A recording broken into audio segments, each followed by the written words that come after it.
भारतीय स्वतंत्रता संग्राम के एक ऐसे नायक जिन्होंने अपने विचारों, क्रांतिकारी गतिविधियों और अदम्य साहस से देश की स्वतंत्रता की लड़ाई को एक नई दिशा दी। जी हां, हम बात कर रहे हैं शहीद आजम भगत सिंह की।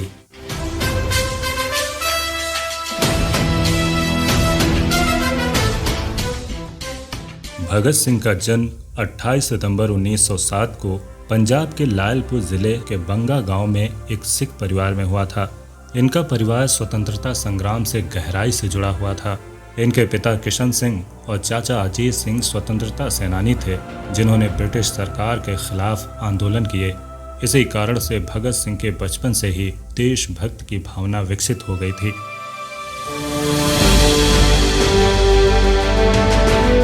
भगत सिंह बचपन से ही ब्रिटिश हुकूमत के अत्याचारों को देख रहे थे।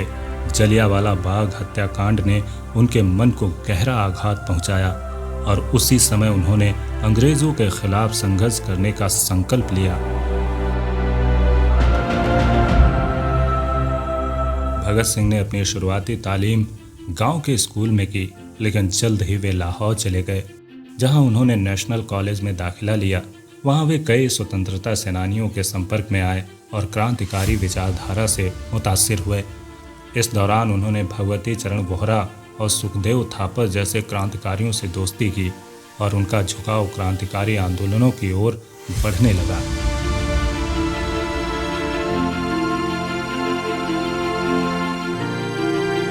भगत सिंह ने महात्मा गांधी के असहयोग आंदोलन में भी हिस्सा लिया, लेकिन जब गांधी जी ने 1922 में चौरी चौरा की घटना के बाद आंदोलन वापस लिया, तो भगत सिंह ने अहिंसक आंदोलन से दूरी बनाते हुए सशस्त्र क्रांति का रास्ता अपनाने का निर्णय किया।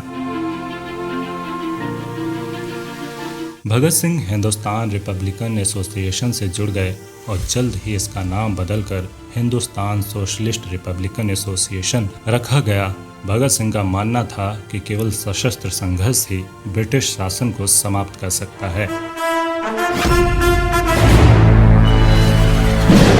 1928 में जब साइमन कमीशन भारत आया, तो इसका पूरे देश में विरोध हुआ। लाला लाजपत राय के नेतृत्व में लाहौर में एक बड़ा विरोध प्रदर्शन किया गया, जिस पर ब्रिटिश पुलिस ने बेरहमी से लाठीचार्ज किया। इस लाठीचार्ज में लाला लाजपत राय गंभीर रूप से घायल हो गए और उनकी मृत्यु हो गई। भगत सिंह ने लाला लाजपत राय की मौत का बदला लेने का फैसला किया। उन्होंने ब्रिटिश पुलिस अधिकारी जेम्स ए स्कॉट को मारने की योजना बनाई, लेकिन गलती से सहायक पुलिस अधीक्षक जॉन सैंडर्स को गोली मार दी। इसके बाद भगत सिंह और उनके साथी लाहौर से फरार हो गए। 1929 में भगत सिंह और बटुकेश्वर दत्त ने ब्रिटिश सरकार को संदेश देने के लिए केंद्रीय असेंबली में बम फेंका।